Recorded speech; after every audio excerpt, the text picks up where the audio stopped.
Good morning, good morning. Happy Sunday. Well, you all know what time it is.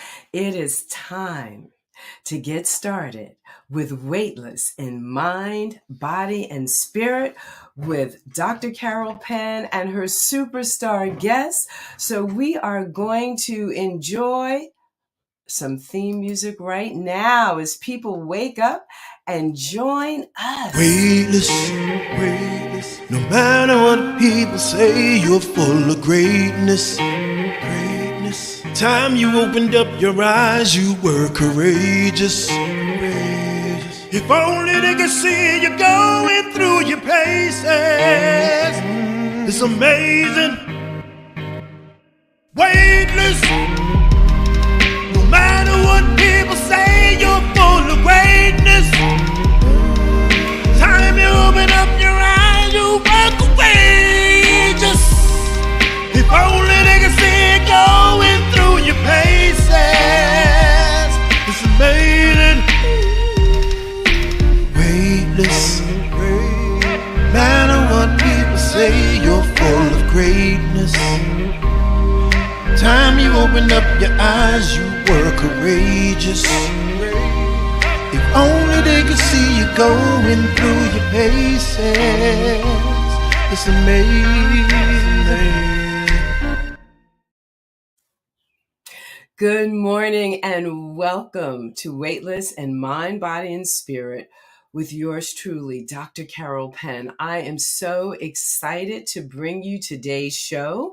I can't tell you how excited because the subject matter expert that you are about to meet is a dear friend, a sister, a companion on the journey, on the unfolding of my life in ways that would need a whole separate show to go into. Now, we are in our 8th season, and today's episode is brought to you by our sponsors, Penn Global Visions and Penn Global Medical Group. Our topic today is forgiveness, healing, and the soul of the community. And our special guest is Dr. Sabrina N'Diaye. You're going to meet her momentarily, but I wanted to give everybody an opportunity. You know what we do here. We have you announce yourself in the chat, say where you're coming from, say good morning and hello. So I'm going to see who has gotten up with us this morning. Who has gotten up with us this morning? All right. Good morning and welcome, Victoria. Wishing everyone a week filled with endless possibilities. Hashtag Meditation Nation. Good morning and welcome, Shirley. Thank you so much. Yes, Red Bank is in the house, my hometown. Good morning, Dr. Julie. Yes. So glad that you were able to rise and shine and join us this morning as we explore and discuss this really important topic. And now, what do we do oh my goodness, here we come. Good morning, Christine, Highlands, New Jersey, hashtag Meditation Nation. Go ahead, drop that in the chat, that hashtag Meditation Nation. It helps people to find us.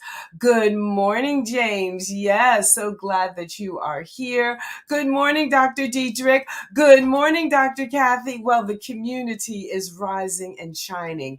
And what do we do here in Weightless in Mind, Body, and Spirit? Well, we have an opportunity to explore the worlds of weight loss maintenance, aging in reverse, heart health, optimizing health, and well-being in mind, body, and spirit. And that's just what we're going to do this morning. We're going to explore it in mind, body, and spirit. So up, up. Yes, and let's see a few more. Hashtag Meditation Nations. Good morning and welcome, DM. DM, as you all know, DM's my husband, and I love it. It means so much to have a lifetime partner who is also a supportive partner, just so integrally involved with all that we do here in Weightless and mind, body, and spirit. Yes, indeed. So we are going to get started. And the one thing that I really love to do is I love to bring my guest on camera as I share their bios, because so often we don't hear about ourselves in the context, perhaps, of our working life or our accolades. Sometimes it feels it goes unknowledged. So I just like people just gaze upon and pick up and feel the energetic imprint of this incredible woman. I call her Sister Doc. So let's see the beautiful, the amazing, the impressive Dr. Sabrina. There she is. There she is. So listen to this. All right. Dr. Sabrina N'Diaye began her career as a social worker in the New York City foster care system. Thank you for your service. Where she served as a therapist in residential treatment educational facilities. Over the years, she has served underserved populations in public schools, community mental health, and addictions programs. She is currently an integrative psychotherapist and founder of the Heart Nest Center for Peace and Healing in Baltimore, Maryland. There, she lovingly serves women, couples, other healers, and small groups. Her approach to healing is a blend of wisdom, science, and ancient spiritual practices. She is a proud senior faculty member of the Center for Mind-Body Medicine, where she teaches the art of self-care to healthcare professionals around the globe. As center faculty, she has responded to community-wide trauma, mass shootings, and natural disasters. She has served the center as a teacher and guide for Muslim community leaders in East Africa, the Middle East, and Central Asia. In 2012, she became a student of Sidi Muhammad al-Jamal, a healer and peace builder from Jerusalem. Sabrina has committed her life to continuing the sacred Sufi teachings of peace, love, justice, mercy, and freedom. She is currently completing her first book, The Laugh of Love, based on her maternal grandmother's ability to transcend multiple traumas and chronic illness. I love it because her grandmother's name was Marion, and so is my grandmother's name. And so it's like this energetic imprint that we have being bound together. Dr. Sabrina is a devoted wife, mother, daughter, and lifelong learner who remains humbled by the healing power of compassion, love, and forgiveness. Oh my goodness. Welcome, welcome, welcome, Dr. Sabrina. Dr. Sabrina. And I'll anchor and center this. It is in our work through and with the Center for Mind Body Medicine that this sisterhood, this in loveness has been knitted together. I'm proud to join her as senior faculty with the Center for Mind Body Medicine, and I can honestly say there is not a breath that I take or a day that I live that this work, this unfolding, is not here, anchored in our hearts. Welcome, Dr. Sabrina. Thank you, Sister Dr. Carol. It's a pleasure to be here. Hi, everybody. Yes, yes, yes, yes, yes. I am so excited that you are here, and I have so many questions, so many questions. Hey, good morning and welcome, welcome, welcome, welcome. Where it's Greg, I want to say hello to. So welcome, welcome, welcome. Lovely, lovely, lovely. And people are saying, welcome to you. And oh my goodness, you cannot turn on the television without, this topic of, mental health. The globe is in a mental health crisis. There are so many things that have gone on, a pandemic, the racisms, the hateisms, the what? So, we're coming into this season where forgiveness it's always been fundamental, but how do we really understand it individually and how do we really understand it as a community? So on today's show, I really want to anchor it in the following way. What does it mean to forgive in mind, body, and spirit? What Mm. happens emotionally and psychologically? What happens physically? What are some of the mechanisms of action that make forgiveness good medicine? How does it change the brain and the body? What Mhm. hormones are released? What neurotransmitters? So, all of it, I'm ready for you to drop your pearls. The gathered community is ready. So, y'all going to need to take some notes on this. So, Dr. Sabrina, come on in, jump on in. Let's Thank you, Carol. So, which question do you want me to start with? You just threw out a lot, and, I and, they're, just, all, and they're all important. they are, So, so really, what does it mean to forgive in mind, body, and spirit? okay. And let's say this: how are you defining forgiveness? Okay. So, I'm a therapist, and I'm also a peace builder, and I love telling stories, and I love listening to stories. And the biggest part of forgiveness is honoring someone's story and honoring that each one of us also has a story.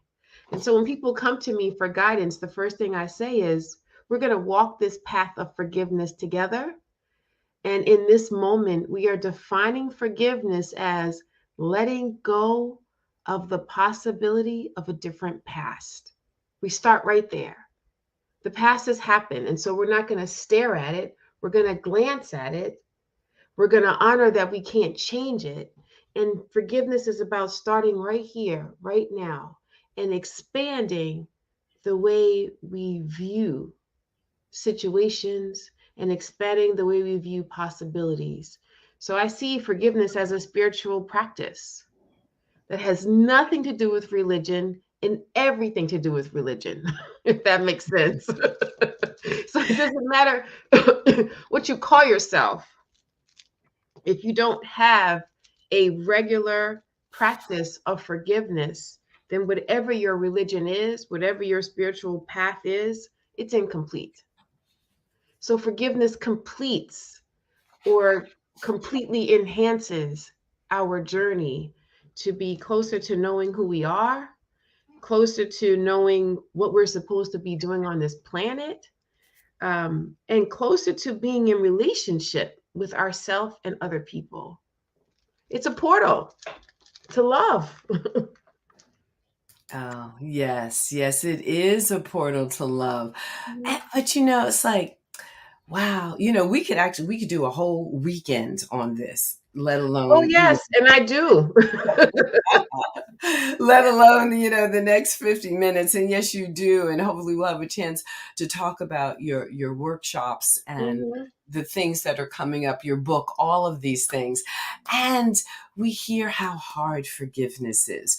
We've heard it collectively and individually in the work that we do around forgiveness. And we've heard things, well, this is impossible to forgive. And we've literally heard it all across this country and all around the world. So, and this is the work you do. However, Dr. Sabrina, have you ever struggled with forgiveness yourself? Well, those of us that do healing work, we have to walk the path before we can lead other people on the path. So I usually tell my clients, I'm about 50 yards ahead of you on this path. So I'm not too far that I have forgotten where you are, but I'm far enough that I can guide you in this moment.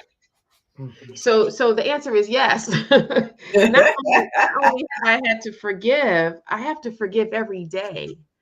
And I have a Facebook group called Live Forgiveness Daily. So for me personally, I have implemented forgiveness into a part of my daily spiritual practices.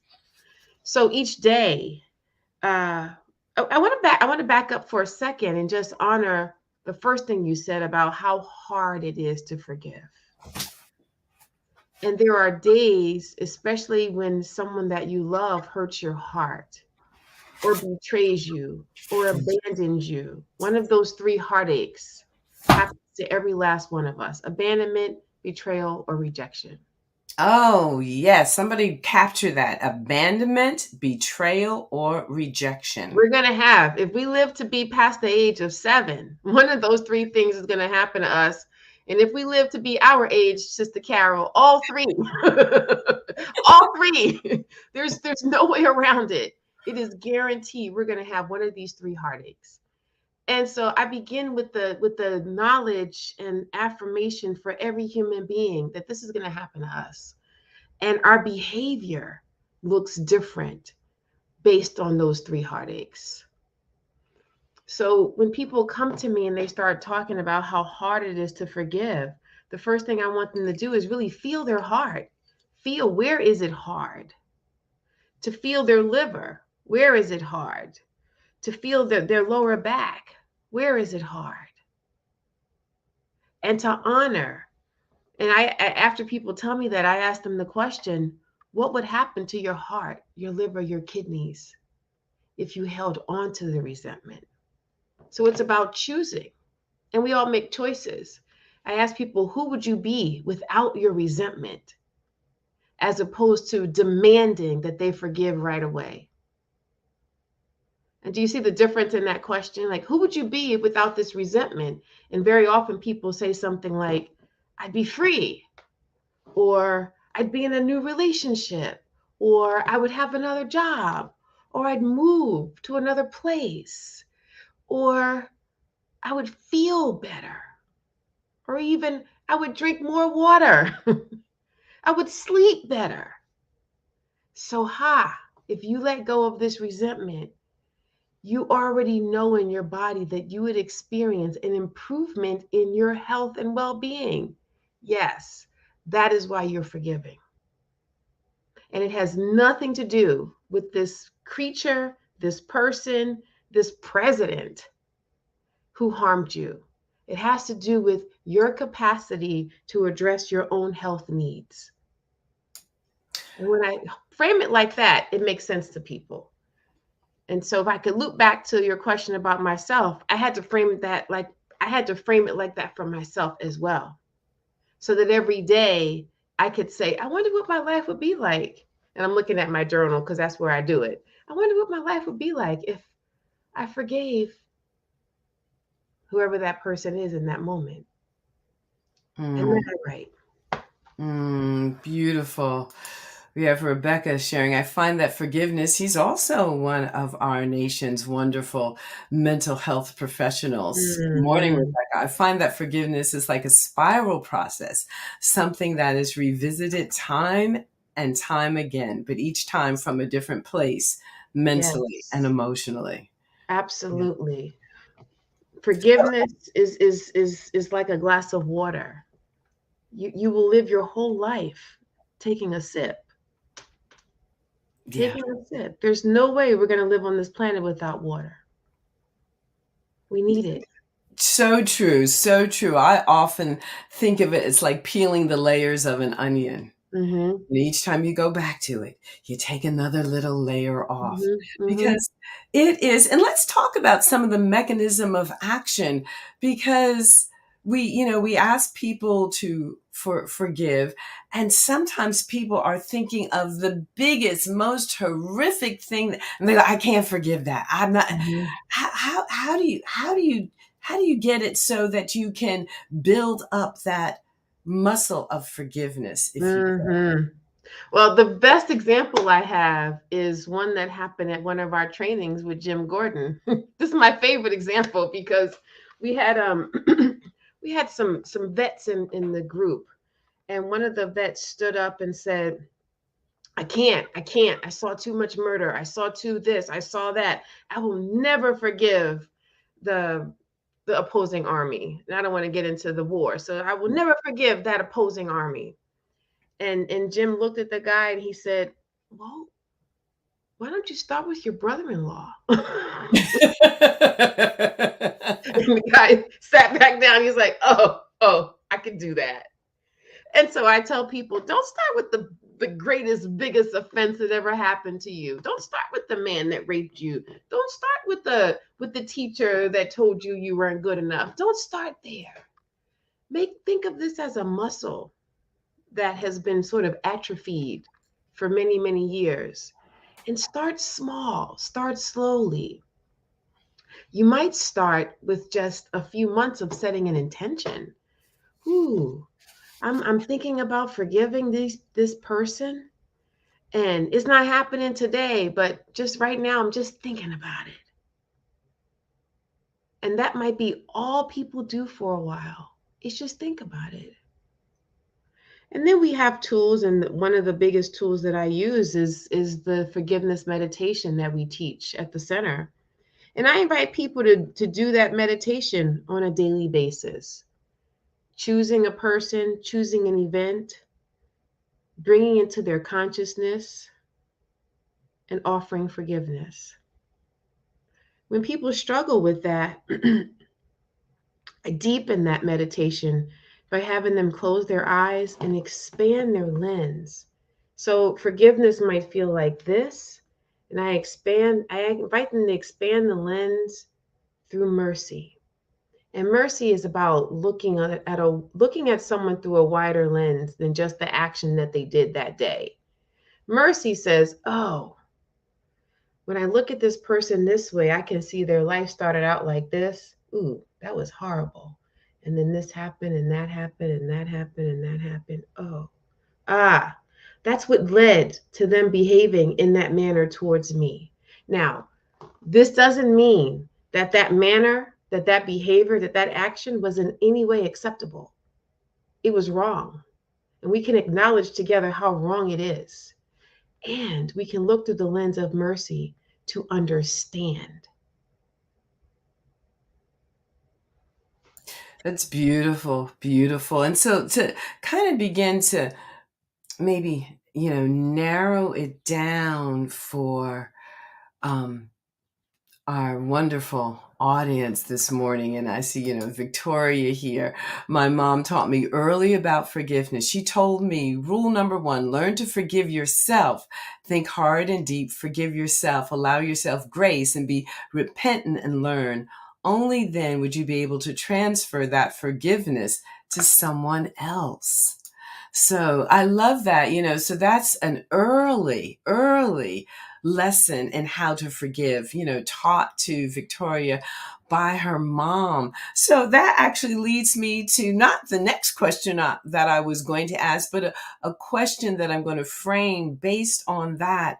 At what age do children begin to learn about forgiveness and understand forgiveness? Because I know there's a huge research gap in that scientifically, but we've all seen it empirically with kids. Well, the majority of us start teaching our children about forgiveness as soon as they're verbal. A 2-year-old hits their brother or their sister, and mom comes in and says, "Say you're sorry."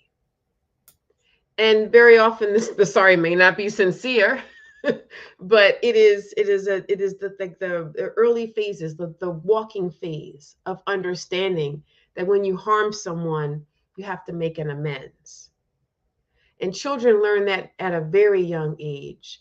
But Victoria's statement taps into what is missing in what our parents teach us. And her mom did it. Many of our mothers did not.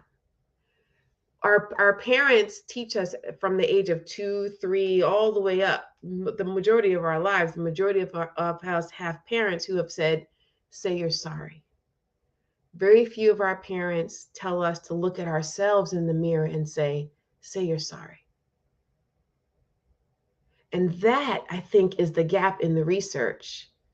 Looking at which one of us really learned to have compassion for ourselves, which one of us really learned to release ourselves of our shame and our parents' shame. And that I don't think has been explored enough. And I think if we can shift to that, really understanding that we were designed to make mistakes. I don't know if anyone says that we were designed to make mistakes. And that is a huge part of my spiritual teaching, is that we were designed to make mistakes. And if we didn't, God would have created a different species that did. so that's how important it is. So I don't think children are really taught that. Instead, we are a certain degree of shame has been imposed on us that is not necessarily ours. So I would invite parents, and I've made these same errors myself in parenting. So we all make mistakes in parenting as well. So we have to forgive our children and invite them to forgive themselves, and invite parents to forgive themselves as well. And if we can walk with that understanding that we are a family of merciful people, that can make a huge shift in how children experience their own shame. And then it can make a huge shift in how they experience being out in the world. So I don't know the exact answer around what age it's integrated, but just based on my experience working with children, um, around the age of 7 or 8, kids pretty much know if that if that apology is sincere or not, right? And you've seen them say it. She didn't mean that. And you've also seen them say she means it. And I have experienced children have the capacity to say, okay, I forgive you. Let's go play. But I think what happens over time is as we grow up, we experience so many of those heartaches that they start to pile up in that limbic system, right? And in that heart, and which makes it more and more challenging to let it go. Beautiful, beautiful. And just you with so much going on in the world that has directed impacting, oftentimes as parents, we can kind of shield a little bit. But our kids, the experience of the pandemic went right into the middle of their experience of life. It's like we couldn't say, well, that's happening over there. It's happening in real time when they couldn't go to school, when they couldn't see their friends. And we're seeing the aftermath and fallout of that. Additionally, with adults that are struggling right now through job loss and now the rebound of that as prices have skyrocketed. So not only do you no longer have a job, but now, with the whatever financial resources you had, they're just being strained to the max because we have skyrocketing food prices, skyrocketing gas prices. So even getting from point A to point B becomes a big financial decision. Am I going to fill up my car or am I going to fill up my grocery basket?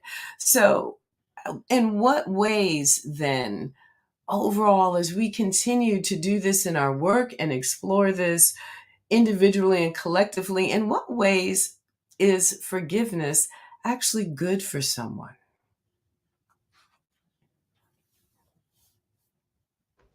It's good in every way. It's good in acknowledging. So I come back to that concept of looking through the lens of mercy. It's about really noticing. It's really about living that serenity prayer, honoring the things that I can't change, the things that I can change, and my capacity to know the difference. So in the present moment, we can't change the gas prices in the present moment. We can't change the fact that everything is so expensive right now. We can't even change the fact that there's a war going on. But what we can change is how we walk in that door, shut the door, take a deep breath, and create a ritual of shedding the outside world when we walk into the sacred space of our homes. We can make our homes sacred. We can make this time on this computer sacred. And those are the things that we have control over. And in doing so, we are actually impacting the rest of the world. And I think sometimes we don't believe that we can be impactful just through our computers. But it's obvious. If pain and sorrow and nastiness can be impactful through our computers, then love, compassion, forgiveness, and mercy can also impact us through our computers. However, it does mean we have to double down on it.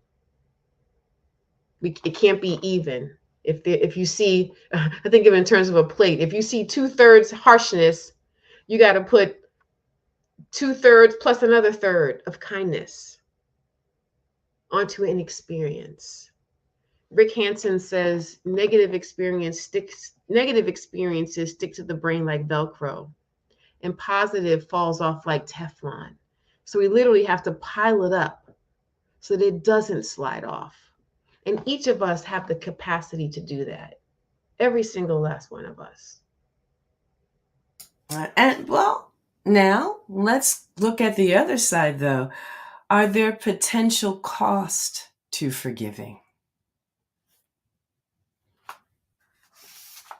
So there's a big difference between forgiving and being a doormat. Mm-hmm. Mm-hmm. So the cost is I forgive you and we renew this relationship and you do it again and again and again. That would be costly for someone's health. So there are times when you say, I forgive you and I release this relationship so that it doesn't cost me my health. Or I forgive you and I release myself from the dance of this pattern that I have been engaged in with you for so many years. Or if we're thinking in terms of a larger community, I release you for not understanding what my experience of oppression has been. And I can choose to not be in relationship with you because you continue to not understand. Or I can change the way we engage. Mm-hmm. Mm-hmm. And so forgiveness doesn't mean I lie down and allow myself to be kicked. Because there's also justice. There has to be justice sometimes. And even when justice is being dispensed, we can forgive. Wow. Like I said, we could do a whole weekend on this. So many. And yet, do you think that there are any or offensive or hurts that are unforgivable? Well, my forgiveness idol just left this earth last December, Desmond Tutu. And the forgiveness idol before him was my grandmother and my teacher. And those three people, all three of them told me that nothing is unforgivable. Mm-hmm. And I know that those three people lived at a very high spiritual station that most of us won't even try to attain, and very few of us will. So I believe that most things are forgivable. And each of us has to look at our individual capacity for forgiving. Mm-hmm. And since it is a muscle, it gets stretched and it gets strengthened every single time we use it. You know, I think about the Amish community when those children were killed a few years ago in the school. And the Amish immediately forgave the shooter. Well, that's some high level spiritual stuff because there's parents all over this country who I have met who lost their children in a school shooting and they are not trying to forgive. And I'm not judging them. I understand. There was nothing more crushing than the loss of your child and then your child to a murder. So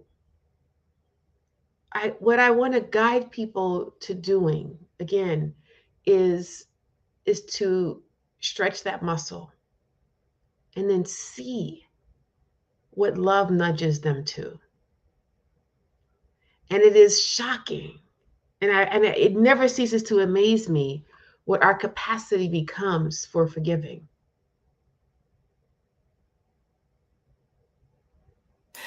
It is tremendous. It is tremendous. So, another question: how should someone who wishes to forgive but has been unsuccessful thus far forgive?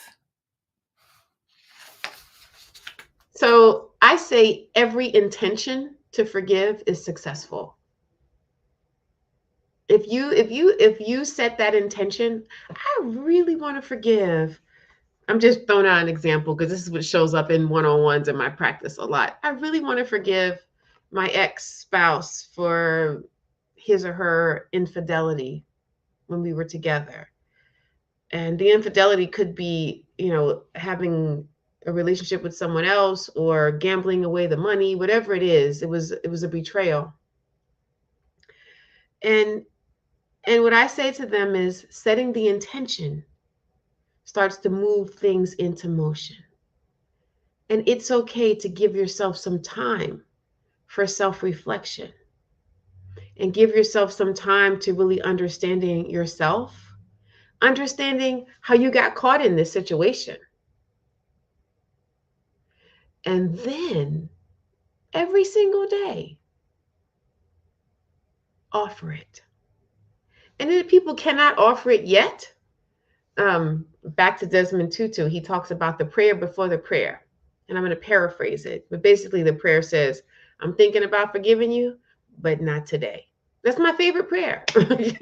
I'm asking God for guidance, and I'm really, really want to do this, but it's not going to happen today. And that's really okay. But the other piece of it that people often forget when we're hurt is that, well, there's two things that we forget. One, we forget that there was something beautiful that came from many of the experiences of knowing that person that harmed us, knowing that country that harmed us, knowing that school that harmed us. All these things can harm us. So I guide people to find the beauty in an experience. And then, if we have any self responsibility in the experience, to own that too.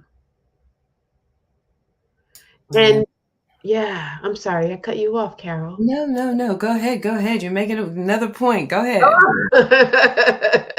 The self responsibility is so challenging. To honor that we play a role, because I find that when we take responsibility for our role in the betrayal, in the rejection, we are empowered. So I guide a lot of the again, I keep coming back to relationships.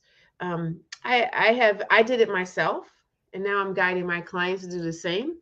I wrote letters to every single person that I was in any sort of relationship with. Um, I've only been in a relationship with men, so I'm specifically referring to romance. But I wrote letters, and in the letters, I began with a thank you, and I put my own apology in there. I apologize for judging you for blah blah blah blah. I pray that you're doing well, blah blah blah blah. But I owned my part, and then I started to realize a pattern in owning my part. The pattern is I often forgot that I had power in every single one of those relationships. And when I finished writing those, oh, these don't get mailed, by the way. For clarification, you don't want to mess up anybody else's life while you clear up your old past. But in writing the letters, I recognize that I have power, because the story that I was telling myself, and the story that we often tell ourselves, is that we're only victims. That is it. She kicked me in the teeth. He threw me to the curb. He cheated on me, whatever, whatever, whatever. And we forget that we are powerful. And so the letters to these people brought me back to recognizing that. And it elevated my capacity to love people that I'm no longer in a relationship with. And then, of course, love only multiplies. So the more we're able to forgive, the more we're able to love, and the more love comes flowing into our lives through crazy corners that we never even considered. So well said. So well said. So, Rebecca has a comment here, and I'd like to actually share this model, this framework, because oftentimes people are looking for what are some ways that I can frame this. What are some steps that I can take? And I love, and I know you're going to clarify, the steps that Desmond Tutu suggests. We're saving that for a little bit later, but there is a researcher in the world of psychology, Everett Worthington, who uses this acronym REACH, and some of our viewers might find this something useful. So REACH, the R stands for recall the hurt. To heal, you have to face the fact that you've been hurt. Decide not to be snarky back, nasty and hurtful back. Not to treat yourself like a victim, which is a point you've just been underscoring, and not to treat the other person as a jerk. E, empathize with your offender. Empathy is putting yourself in the other person's chair. Pretend that the other person is in an empty chair across from you. Talk to him or her. Pour your heart out. When you have had your say, sit in his or her chair. Talk back to the imaginary you in a way that helps you see why the other person might have wronged you. This builds empathy. A, altruistic gift. Forgive as an unselfish, altruistic gift. After all, an offender does not deserve to receive forgiveness. To help you want to give the gift of forgiving, try to remember when you wronged someone and that person forgave you. By forgiving altruistically, you can give that same gift to someone who has hurt you. The C is commit. Once you have forgiven yourself, write a note to yourself, something as simple as, today I forgave blank for hurting me. This helps forgiveness last. And finally, H, hold on to forgiveness. The self-addressed notes of commitment, as we're sharing them, help us because we will almost surely be tempted to doubt that we really forgave. We can reread our notes. We did forgive. We did forgive. Yes, in that aspect, how do you hold on to that forgiveness? And I think of that, that's some of my peeling the layers of an onion, as I know in situations I've had to do that, where I've had to go back to forgive the same person over and over and over again, to extend this idea of holding on to forgiveness. So again, for those of you that like acronyms, that like steps, those are 5 steps to remember in that REACH definition. And so that DM has captured that. If you want to go ahead and write that down for yourself. Right. And so, Sister Sabrina, let me ask you this. Are there any particular other scientifically validated scales or tools that, pop into your mind, or that you might even use in your own work with forgiveness? Yeah. So actually, in my dissertation study, I used our forgiveness meditation that we teach at the center Mm-hmm. for one of the modules. And I did research on a group of Black women who had all been diagnosed with a chronic STI. And the forgiveness meditation was around the partner that presented them with that permanent gift, and themselves, and the world. And we did the meditation, and there's 3 parts. Like I said, the first part of the meditation, I'm not going to go into all the steps of it, but the first part is forgiving, is using that, I think it was the empathize one, the E that Worthington talks about. We imagine that we're sitting across from this person that we need to forgive, and then we imagine that someone else is forgiving us. And then we imagine that the person across from us is us. And the three layers of forgiveness. And then we bring the whole world into it. So I conducted that meditation, and then we did several other interventions as well, including drumming and writing and talking to our mothers when they were pregnant with us. It was the most amazing moment of sitting with our imagining ourselves in our mother's wombs. What was it like? What did our mothers experience when they were carrying us? And each of those exercises were then measured, and all of the women in my study said that the forgiveness meditation was the most impactful for them. So it's a qualitative study, but I think there's also some quantitative studies looking at cortisol levels when people choose to forgive. And cortisol is the hormone that is mostly that we mostly measure stress response by. So people's cortisol levels were decreased when they practice daily forgiveness. So we can't stress that it has to become a part of our day-to-day practice. It's not a one and done.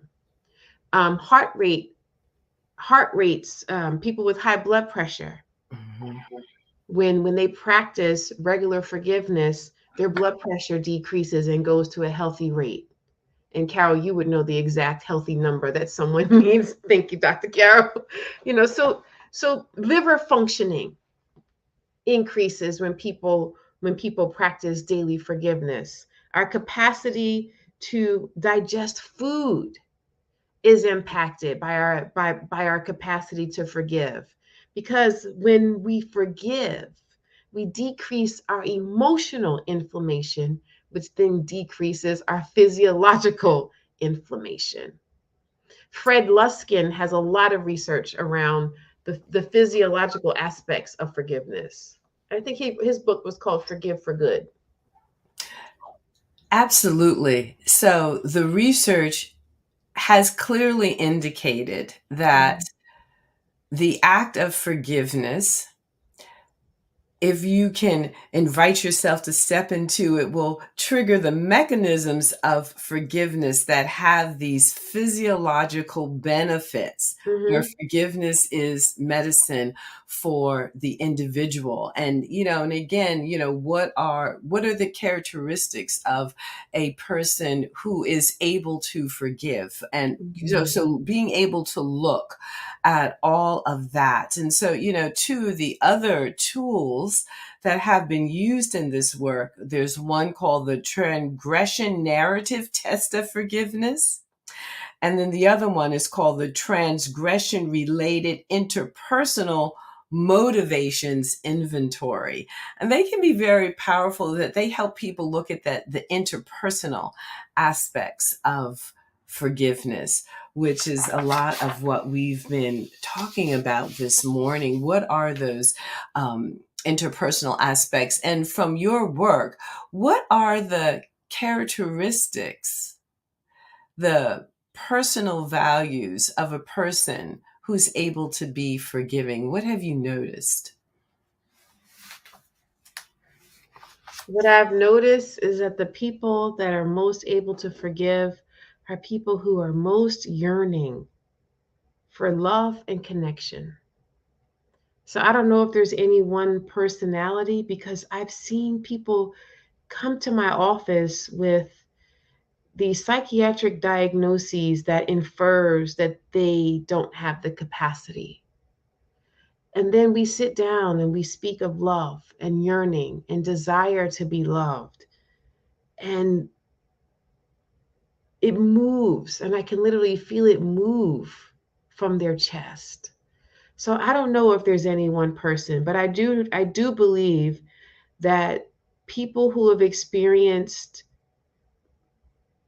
some form of love by some caretaker in their lives are better equipped to bounce back from injury than people who have not. And it doesn't necessarily have to be your mom or your dad. For many of us in our community, we've been raised by grandmothers and aunties. I myself have two mothers. I have my mom and her sister. And throughout my life, if my mother has done something that I didn't agree with or couldn't swallow, I had an auntie to go to. So people that have multiple people that they can go to for support are also more able to forgive. So sometimes one thing that I do with people, I sit with them and we draw what I call the support pie. We slice it up. Who's in this pie? Who is in this pie? And very often they'll say, oh, there's nobody in the pie. But then we'll dig a little deeper and we find out there's a lot of people in the pie. But maybe some people just get a little slice and some people get a bigger slice. Find out who's in this pie as you walk this path of forgiveness. Where else can you process this in a safe place? Who's your cursing buddy? For real. Like sometimes you just have to swear. Sometimes you have to let it out hard. Where do you go where you can just all these expletives without any repercussion? So I help people find a cursing buddy where you can just scream, yell, stomp, and not have to punch that person out who harmed you. Mm. Beautiful. Thank you so much for sharing those thoughts. One, I'd like to switch now in the time that we have left I want to get to, forgiving in the context of the community, I think is the big thing. But I also would like to give you a little time to talk about your book. I'd actually like to give you a lot of time. You're going to have to come back, Sister Sabrina. And, also, how and where can people get in touch with you? And I'm going to ask our incredible, look, the production team is on it. There they go. There they go. So as always, our guests give the generous gift of saying, reach out to me. You can talk to me, you can reach me, you can interact with me. And I think that's incredible because I'm determined. My intention is that the fabulous people on this show are no longer best kept secrets, and that we have such gifts and offerings to the world, and that we can ourselves have abundant lives. We can live our lives in abundance, mind, body, spirit, and financially. So yeah. There we go. There's all the ways to be in touch with Sister Sabrina. So talk a little bit about your book, please. So I think the question of my book ties into your next question about community as well. So they're both related. So my book is called The Laugh of Love, and it is based on a series of journal conversations that I had with my maternal grandmother after she passed away. And the story about my maternal grandmother is she suffered a debilitating stroke when she was 34. The two police officers came to her house looking for her drug addicted brothers, put a gun to her head, and she already had high blood pressure, and that resulted in a stroke. And she was supposed to die. She was in a coma for 50 days, woke up on Good Friday. How about that? Coming up. She woke up on Good Friday and lived another 50 years. The police officers were really playing a game. They knew her. They knew she was innocent. And when they found out that she had a stroke, they showed up with an apology. And my grandmother nodded to her sister to accept it. So in my being, I already had a predisposition to understanding how powerful forgiveness could be.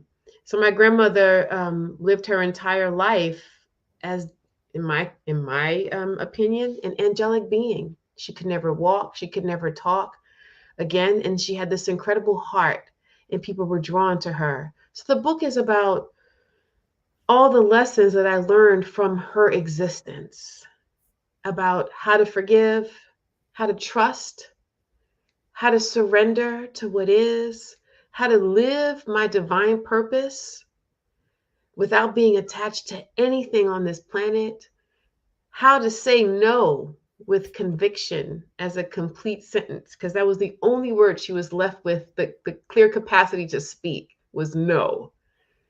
And how to show love without arms, without uttering. So that's what the book is about. How can we speak and for everyone that reads it to know that they also have a big mama in their ancestry, that someone loves them. So it's about her, it's about what I learned from her that impacted my life as a therapist, as a woman, as a healer, as a mom, as a friend. And then it's an invitation to the reader to look at how those teachings can apply to their lives. So it's fun. It's there's some laughter in there because she had an infectious laugh, and it's also again that opportunity for self reflection, self responsibility, and returning to what is really important. Ah, Mm. thank you for sharing that. And I can't help but think about my own That's right. grandmother, Marion. So Hmm. again, the hour's coming to a close. No. I'm doing this incredible monthly membership community that really is about this idea, not only of the aspect that's about the idea of forgiving the self, but also we live our lives in the context of community, and how does the community move forward. So just quickly, what I want to do is share a land acknowledgement. We've been doing this Hmm.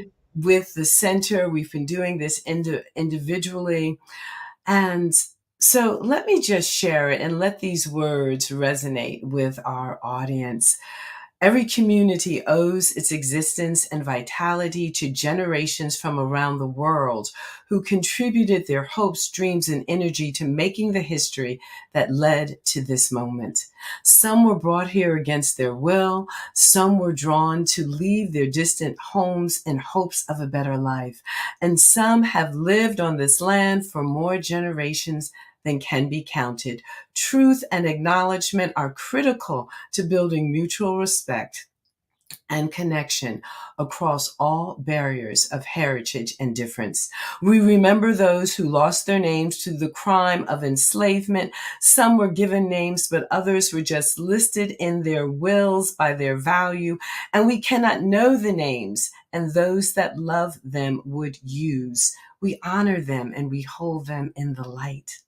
We begin this effort to acknowledge what has been buried by honoring the truth.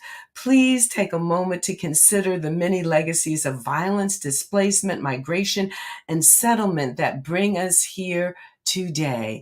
And here we are. I'm here in the land of the Lanai Lenape. You're also on the land of the Lanai Lenape in this East Coast region. We all have our histories and our family legacies, and we can honor the truth as a first step Hmm. in our path to forgiveness. Mm. Yeah. That's beautiful. Thank you. Thank you.